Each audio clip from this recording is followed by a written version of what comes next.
manage to learn those rules, then there is nothing can stop us from learning that particular language. So the first rule we have learned yesterday, it is every program it has a starting point, right? uh, Here it is main function, right? So the starting point is public static void main and string args followed by string args. Fine. So public static void main string args, and here there would be some statement. So this will be the starting point. This is first rule. Second rule, we have seen that the main function has to be there inside the class. Okay. And if you want to run the function, or if you want to run this particular program, then you have to save this file. If you are writing it into a notepad, you have to save this file as a .java extension. So give the class name with .java extension. Fine. Then uh, for running this, first you need to compile this file. Okay, for example, yesterday we have seen this hello world with hello world. So public static void main system.out.println hello world. Fine. So save this with hello world.java. We have saved this file with hello world.java. Fine. Then to compile it, the command is javac filename.java. Okay, so to compile file name javac filename.java. So if you don't have any errors, then you will see a blank screen over there. If in case you are getting any error, you have to resolve them first, and then you have to again compile it and run it. Because what happens is that when you compile, a class file is created, and that class file is responsible for execution of your program. So java followed by class name. So here before we compile, we have to reach to that particular directory on the command prompt. So for example, yesterday I have stored my programs on D drive programs. Okay, so on D drive there was a folder programs, so all the programs were actually stored in that, and we actually reached to that particular folder using the DOS commands. Okay, but don't worry, now onwards we are not going to create the programs in notepads, neither we are going to make use of the DOS prompt. We are going to create the programs in either Eclipse or IntelliJ IDEA. I'm going to prefer the IntelliJ IDEA. It is quite intelligent. You get suggestions very fast. You can use Eclipse also. Eclipse and IntelliJ IDEA both are almost same, right? Whatever you like, whatever it works with you, you can make use of it, right? There is no change in the code there. Even in the operating also, everything is almost same there, right? So just a little bit difference, but you can just manually observe it and you will understand it. So yesterday we have also seen one more program of addition of two numbers. We have seen that int is the data type, that is the type of variable you can specify using the variable using this int. So int is what? It is the data type. So we have created three variables and made the addition of a and b and store it into C and printed the same, right? So based on this, I have given you one homework, okay, one example, and many people have managed to do that. I congratulate them all, right? So if you have done this, so it's a good thing that you are taking some initiative and doing some task. Those who have not managed to do this, don't worry, you can also submit it later as well. So it's just that those who will complete the tasks within the given time, then we will. Audio is not clear. Somebody is saying audio is not clear. Is it the same for everybody? Is my audio clear? Okay, everybody, Yes, just Moses. audio is not clear. Okay, I'll Yeah, just. audio is clear. Okay, so many people are saying clear. Okay, Okay, so those who are having a problem, just disconnect and connect once again. Problem will be most probably solved. There might be some little bit network issue could be there. Just disconnect and connect once again. Fine. So I was saying that those who have completed, I personally appreciate them, but those who have not completed it somehow, so you can again resubmit it, right? So we will have two quizzes actually. So one quiz will be for the people who manage to do all the tasks within the time. Okay, so one quiz will be for them. One more quiz will be for them, for the other people as well. Okay, so the price of the first quiz for all the people will be Amazon voucher worth 299, and for the other people there will be again a price. It will be Amazon voucher worth 149. Okay, so you have still the chance to get something, right? I just want you not to miss the daily task, not to miss the sessions and understanding of it, because small daily efforts can take you to your final goal step by step. Okay, so let's begin with today's topic, and the today's topic is classes and constructor. Today we are going to cover classes, constructor, and access modifier, which are quite important in order to understand the further things in the upcoming session. So from tomorrow onwards, we are going to start learning the automation part of it, the testing part of it. So let's begin with the class. So yesterday we have seen that this main function has to be written inside this class. Now what is this class actually? Now again some rules we have to understand, some practical things we have to implement and understand.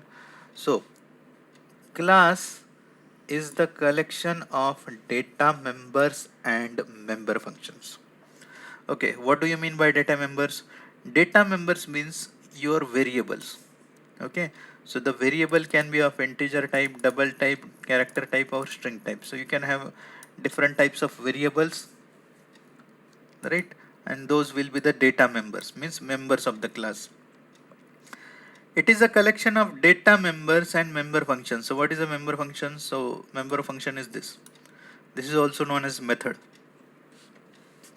So it method can be like this. Okay, a word, some text will be there, right? Before that there will be a written type. It could be void or something else, but right now just understand it has a void as a written type, right? So how to identify that this is a method? So the method has parentheses over here, round brackets, right, and opening closing brackets and some body into it. Now what is the use of this method, right? So let's say if you want to do or execute some repetitive tasks, repetitive statements are there. So if you want to execute them, then what you can do is you can just put those multiple statements in one method or one function, and wherever you require to execute those multiple steps, so all you can do is just call that method. So this is the use of the method or the function. I'll show you some examples. So class is the collection of data members and member functions. Step by step, side by side, I will keep on creating the same also, so that you will understand the theoretically and also practically. By the way, before I start creating this code, let me tell you, either you can use Eclipse or IntelliJ IDEA. Now to download, the download links are given to you in the notes. Okay, this notes I'm going to share with you. Okay, you can download the Eclipse from here or the IntelliJ IDEA from here. Okay, so this is the Eclipse link. You can download the Eclipse, latest Eclipse from here, or the IntelliJ IDEA from here. So if you want to make use of IntelliJ IDEA, so download the community edition. Don't download this ultimate edition, because this ultimate edition is not free, right? So it will expire after 30 days. So what you do is just download the community edition, click on download, and you can do a lot of things here. So download and Hi, install Aman. it. Yes. Yeah, on basic questions. Some people are using Eclipse ID, some of them using IntelliJ ID. When I go with Eclipse, when I go with IntelliJ ID. It doesn't matter actually. Both the IDs are equally same. The operation is same. the working is same Java code is there, so there won't be any change in your code. See, IntelliJ IDEA is quite intelligent, as the name suggests. If you start using it, if you start making use of it, you will experience that IntelliJ IDEA is actually quite better than Eclipse. Why? The first reason is that you will get hell lot of suggestions over there. You just need to put the concept in your mind and start coding. So everything will pop up immediately in front of you. You don't have to remember much things there in IntelliJ IDEA. Eclipse is also a good thing. I see some people are so no so you know they are actually reluctant to change. Okay, so while moving from already having some if you are having already having some projects in Eclipse, and okay, this is actually one thing, because moving from Eclipse project to IntelliJ IDEA, although it is a little bit thing, but still they find it quite difficult because many people are reluctant to change. And so traditionally few projects are going on in Eclipse, so people are some people are comfortable in Eclipse, so they use Eclipse. Some people uh, uh, they like IntelliJ IDEA, they use IntelliJ IDEA, but its enterprise very edition of the IntelliJ IDEA is actually not free, so you have to get the ultimate edition, or otherwise using community edition also you can do a lot of things. So IntelliJ IDEA, why better? Because it will give you suggestions so fast. Eclipse is also good thing, and you should learn the Eclipse also, or some of the programs you should do on Eclipse also. So there is no as such thing that when to use Eclipse or when to use IntelliJ IDEA. Whatever your industry it prefers, whatever your company prefers, you have to make use of it, and you know both are almost same, right? So coding in both Okay, will okay, be ma'am. same. Okay. Now just download it and install it. Installation will be also not a big deal. Just click next, next, next, and everything will be installed. Okay, so I am using IntelliJ IDEA, so this is my IntelliJ IDEA. Okay, once you will install it first time, you may not see such a thing, because I have already created one project, so I'll create a new project. So file, new project, say Java, next, next. I will create a project over here. Okay, study.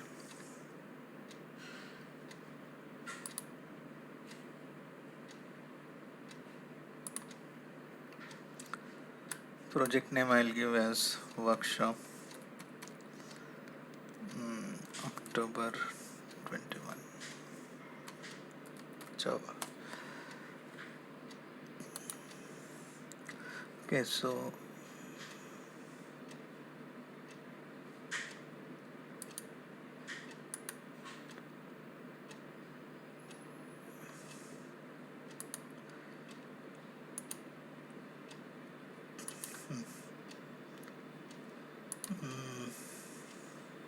once again I will create the project once again. File, new project, say next, next.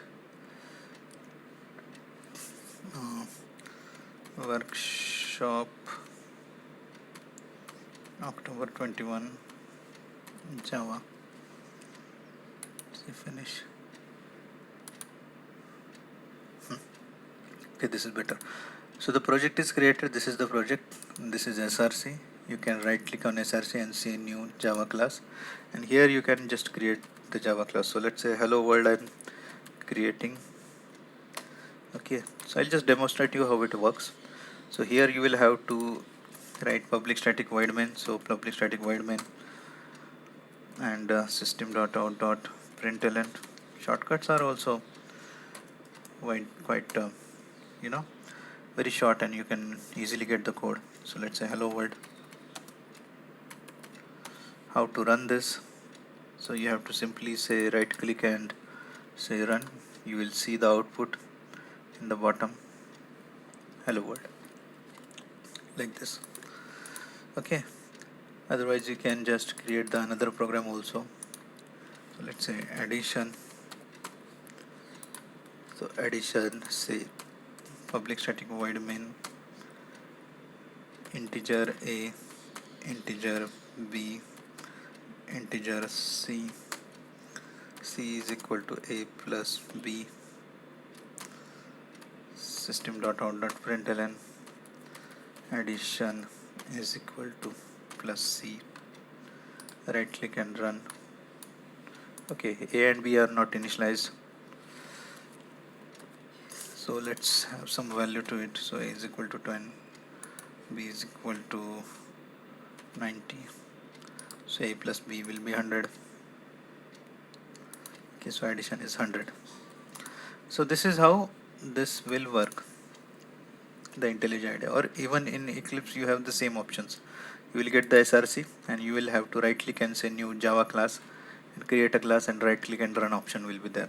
Okay, so maybe some of the program I'll show you in Eclipse. So right click and say new Java class. So I'm going to create a new Java class, say my class. Okay. Is the compilation same for all the Yes, all the OS? almost right. I'll show you one of the program in Eclipse. Don't worry. So I've created my class over here. Okay, so the class, it says that class is the collection of data members and member functions. So data members are be like a, d, c, str, or integer, double, character, string. So I'll just make use of it. I'll just create the members here. So let's say integer a, double, d, string str, or character c, all types of, almost all of types of the data I have created. I will create a method also, let's say void display. In that what I'll do is I'll just print the current values of a, d, c and str. So system.out.println, so a is equal to plus a, copy paste, a, d, c, then str, a, d, c, str. Okay, so data members, this is a class, and I have created few data members and one member function here. As the definition it says, the class is the collection of data member and a member function. So what's next? It says that we cannot access the data members or member functions inside the main function directly. Okay, so let's validate this. So it says that we cannot access the data members or member functions inside the main function directly. So let me create a main function first here in the class, because main function can be there in the class of public static void main. Okay, just like I create a variable here, let's say integer x is equal to 10, and I can make use of this x here in the system.out.println. So similarly, if I try to create the variable a and assign some value to it, so let's say a is equal to 15, so there is a red color here. Red color means there is error here. So this is actually not allowed. Okay, so even we are in the same class, but here the members of the class cannot be directly accessed. Even this display method, if I give a call to the display method, so there will be a problem over here. Okay, so the members of the class cannot be accessed inside the main method. Okay, so this is what it says. We cannot access the data members or member functions inside the main functions directly. It says directly means to access the data members or member functions, we need to create the object of the class. Okay, so to access, if you want to access the data members or member functions, we need to create the object of the class. Now how to create the object of the class? So you can create the object of the class in this way. Okay, class name, what is the class name? Class name is my class. Create object, just like you create any other data type. Class name, object name, write a new keyword followed by again the class name, parenthesis. Okay, this is how you will create the object of the class. And once you create the object of the class, using this object you can easily access the members of the class. Okay, ob.a, ob.display, this way, right? So you can even set some other members also. ob.d is equal to 1.1, ob.c is equal to some character, ob.str is equal to some string as a text.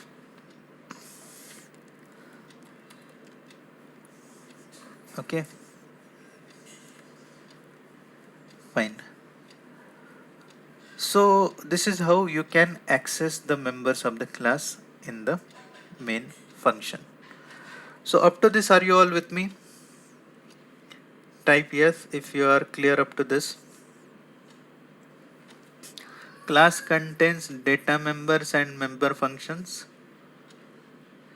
Data members or member functions cannot be accessed directly. If you want to access them, you have to create the object. This is how you will create the object and access the members of it. Okay.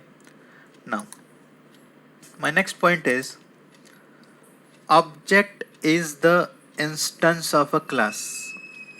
Listen to my words carefully. I'm saying object is the instance of a class. Now what do you mean by that? Now you see here, this is the class. It has data members and member functions, right? So I have created one object of the class. The moment I will create an object of the class, a memory block will be allocated for this particular object. Means I will get a memory allocated for A, C, D and str for one particular object. If I create another object, another memory block will be created. If I create one more object, one more memory block will be created, and so on. So each object will be one instance of the class, right? So ob1.a is different and ob2.a is different, because this A has a separate memory and this A has a separate memory, right?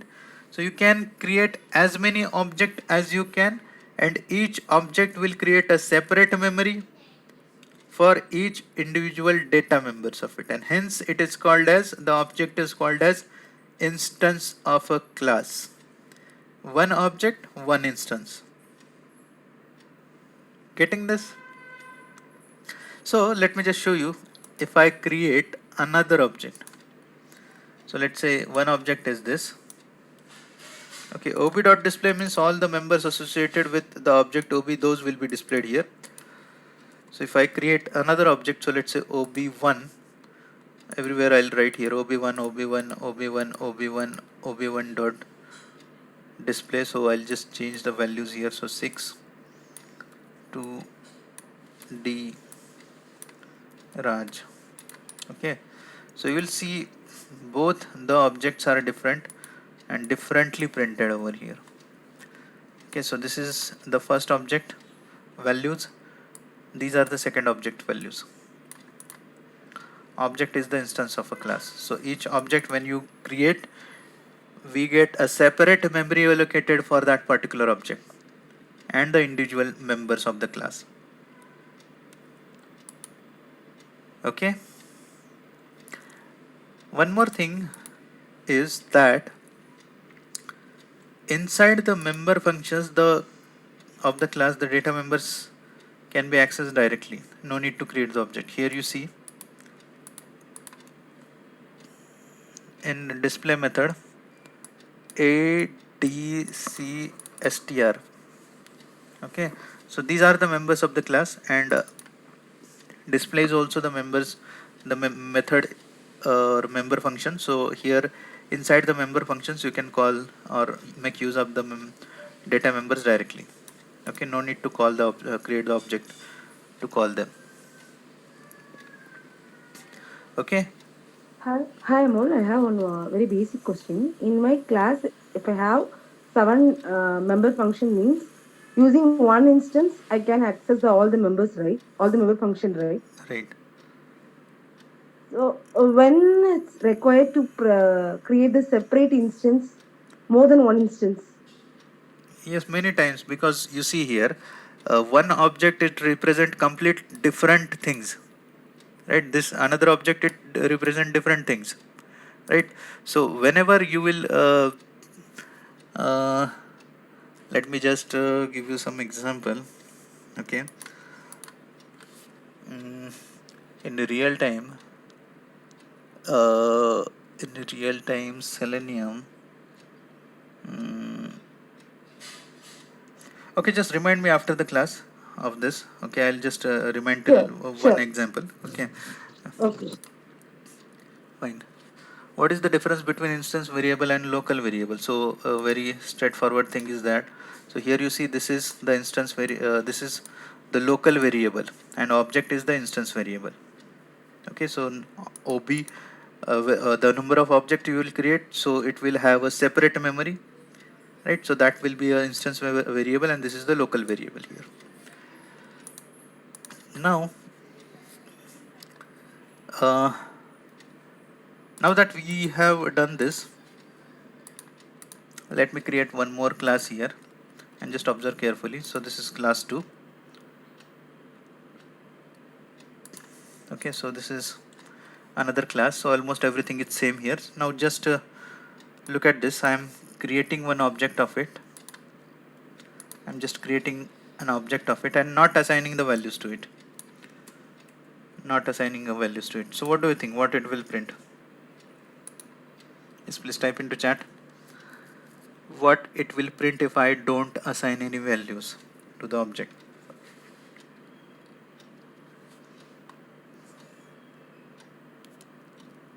Null. Okay. Vasanti is saying null. Suhas is saying null.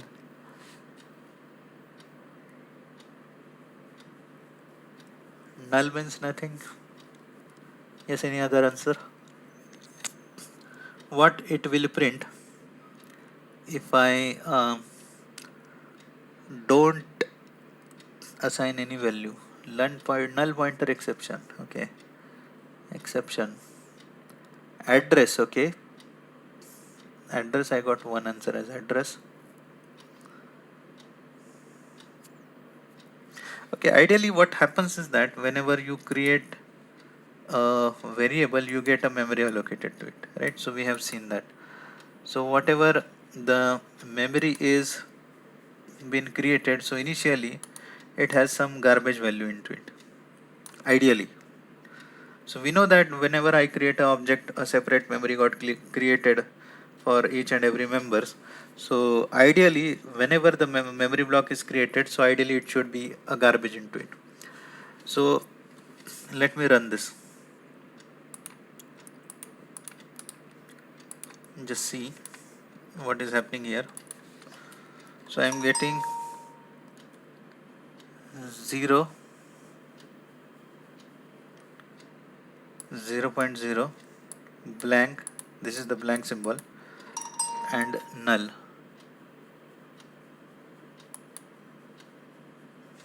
Okay, 0, 0.0, blank and null. Okay, so ideally there should be a garbage, but this is not a garbage. These are the proper values: 0, 0.0, blank and null, right? So actually not, these are not the default values. So these are the values, those are set by somebody.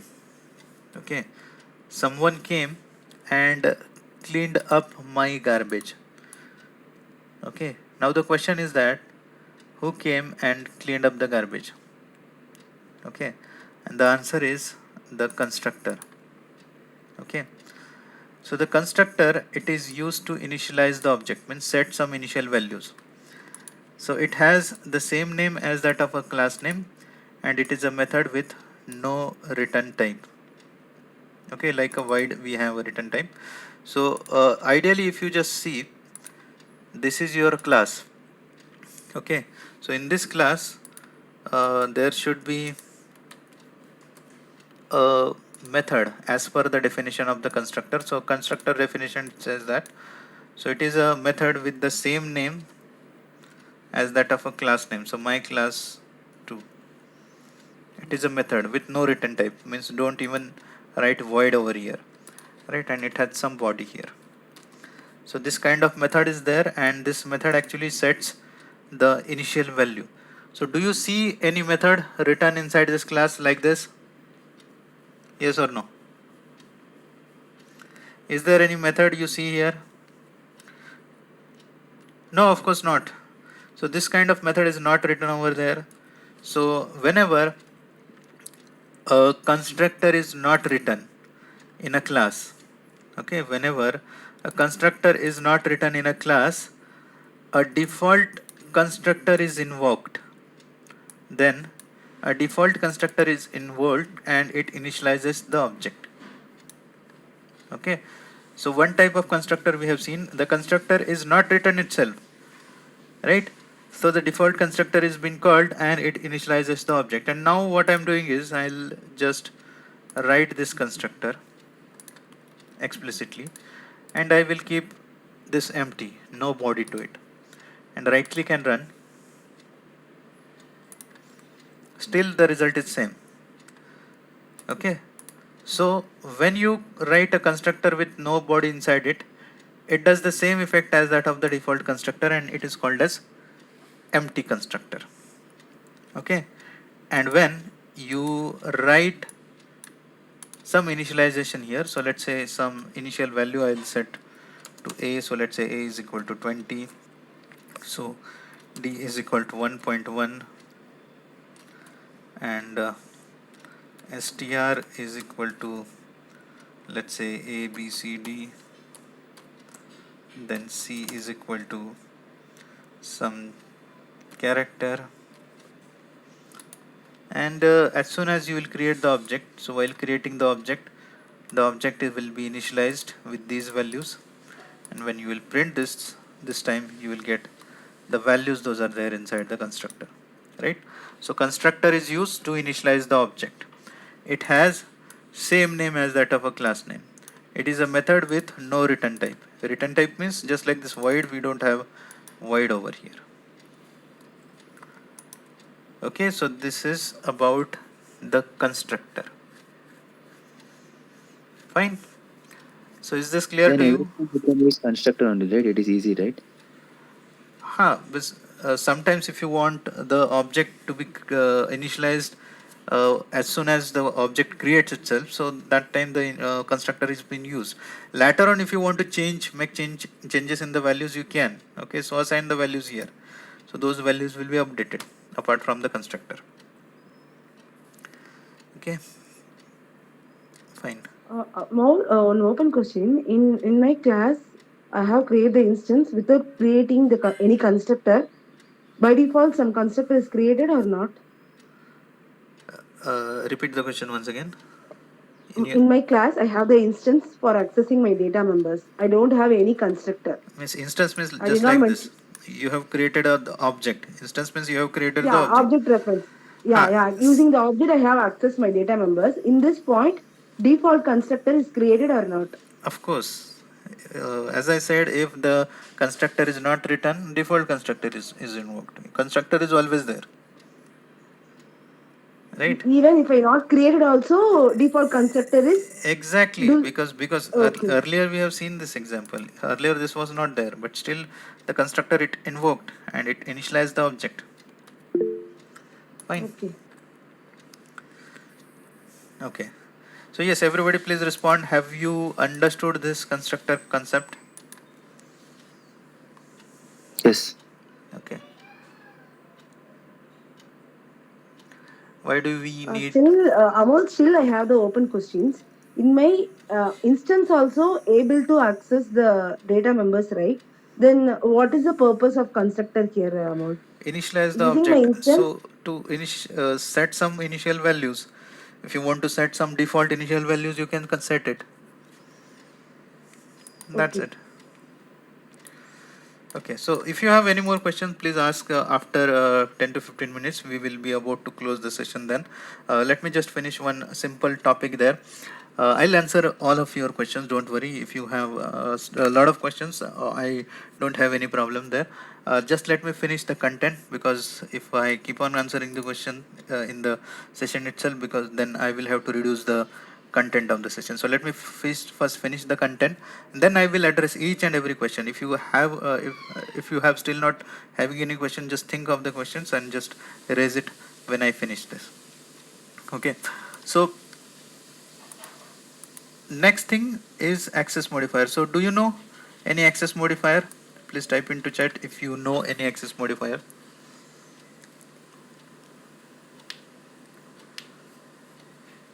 Yes. Yes, private, public, protected. Private, public, protected. Okay.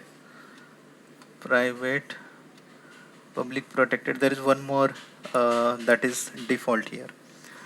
Okay, so there is public, private, and protected. Protected is actually in context with inheritance. Okay, so this we are not going to cover today. There are actually many more topics that you should learn, but I'm going to give you a playlist of it. Don't worry, right? So in just 2 days we have covered up the things that we actually need in next 3 days.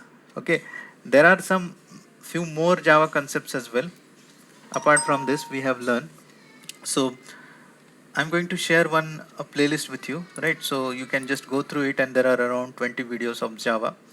So you can just go through it, and Hi everyone, you can my name is learn the different topics in the Java.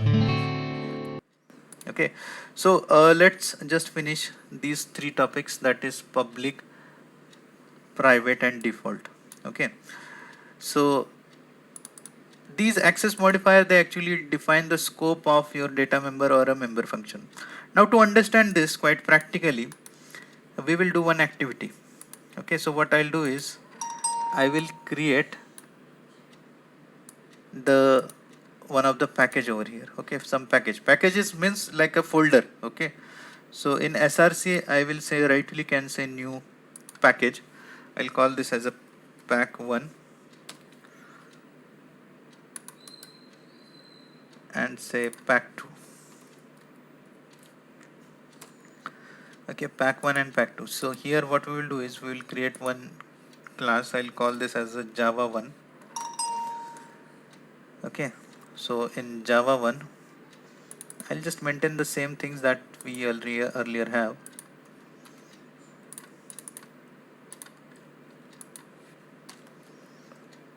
Okay, so public static void main. I'll keep this public static void main blank, and because this is java1, everywhere I will do like this: a1 d1 str1 c1. Okay, display1 a1 d1 c1 and str1. Okay, so what we'll do is I'll create one more Java class. So let's say java2.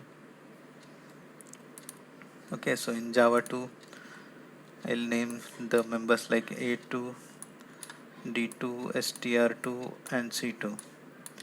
Display2 a2 d2 c2 str2. Okay, so one more class I will create in pack2. Okay, so I'll name this as java3, and here let me just use a3 d3 str3 c3. Display3 a3 d3 c3 str2 str3. Okay, so save this. Fine. So earlier, just like earlier, I'll create the object of the java1, that is object of the class java1 ob is equal to new java1. Okay, so the object is created, and I know that using this object I can access the members. So ob.a1 is equal to, let's say, 10. ob.d1 is equal to 1.7. This is decimal, so ob.c1 is equal to this. ob.str1 is equal to, let's say, some string. Then ob.d1 display one. Okay, so I have created the object and I have accessed them too. Now see, the members that I've created, the data members, I have not specified any access modifier here.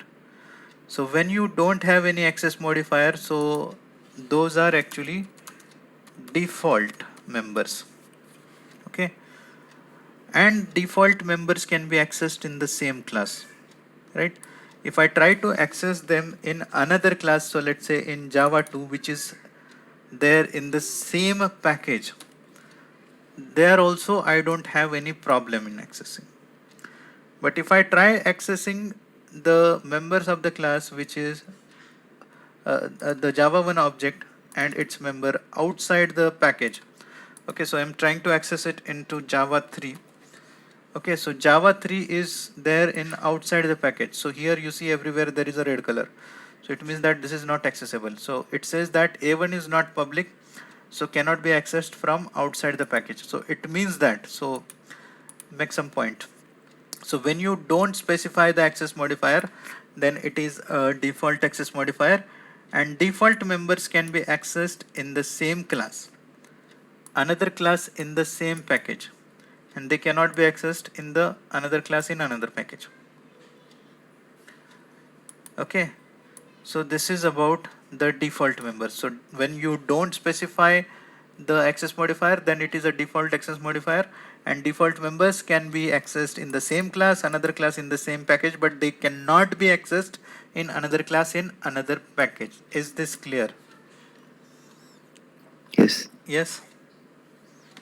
Okay, and here if I make a little bit change, just see.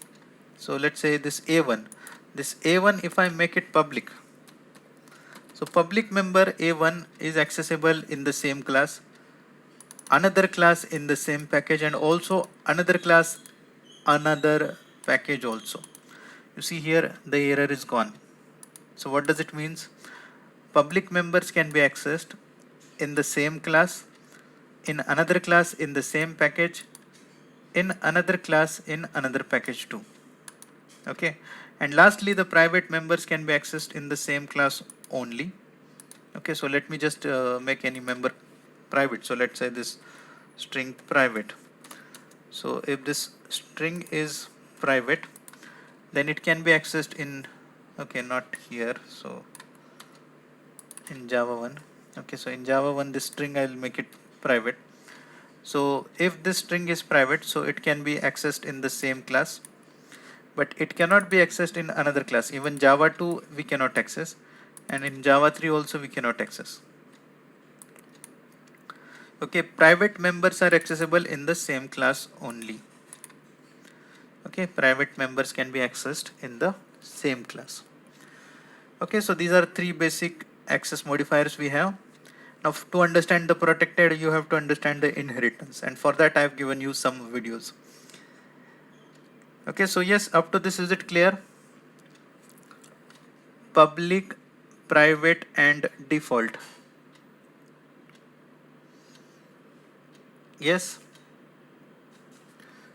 Okay, so this is the link for the Java concepts. Okay, so I've given you How to build. By the way, this is my YouTube channel, youtube.com/Amol Uzagre. Okay, so I regularly post new videos here related to software testing and automation testing, also related to your career stuff.